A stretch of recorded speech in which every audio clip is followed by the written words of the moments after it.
Hello viewers, আসসালামু আলাইকুম। আশা করছি সবাই অনেক ভালো আছেন।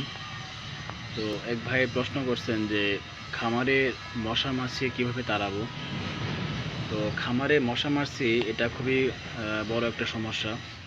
কেননা বেশিরভাগ খামারের মধ্যেই দেখা গেছে গরু যেহেতু প্রস্রাব পায়খানা করে এবং এছাড়াও খামার মোটামুটি সবসময় ভেজা থাকে।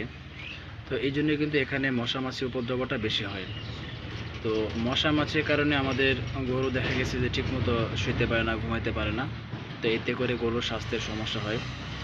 তো এই মশা মাছিটা কীভাবে তাড়ানো যায় সেটা নিয়ে আজকে মূলত আলোচনা করব।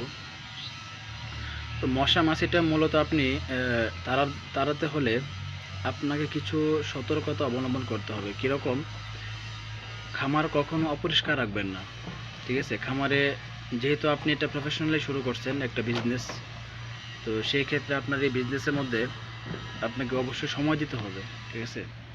তো আপনি এখানে যেহেতু প্রফেশনালি কাজ করতেছেন, তো আপনাকে এখানে ফুল টাইম সময় দিতে হবে এবং গরুর সঠিক পরিচর্যা করতে হবে। তাই আপনি সবসময় চেষ্টা করবেন আপনার খামারকে পরিষ্কার পরিচ্ছন্ন রাখতে।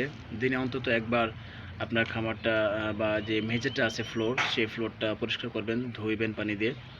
এবং এরপরে দেখা গেছে যে আপনি গরুর যে মলমূত্র ত্যাগ করে সেই সেই গোবরগুলোকে আপনি দেখা গেছে যে সাথে সাথে না হইলেও 10-15 মিনিটের মধ্যে আপনি সেটাকে খামার থেকে সরিয়ে ফেলবেন। কারণ গরুর গোবরের উপর কিন্তু মাছি ডিম পাড়ে। ঠিক আছে?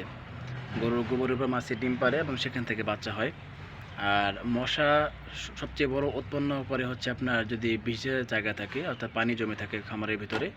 তো খামারের ভিতরে যেন পানি জমে না থাকে সেদিকে খেয়াল রাখবেন এবং সর্বোপরি খামারটাকে সবসময় পরিষ্কার রাখবেন। ঠিক আছে? তো এগুলোই মূলত হচ্ছে আপনার খামারের এই মাছি তাড়ানোর জন্য সবচেয়ে ভালো পন্থা।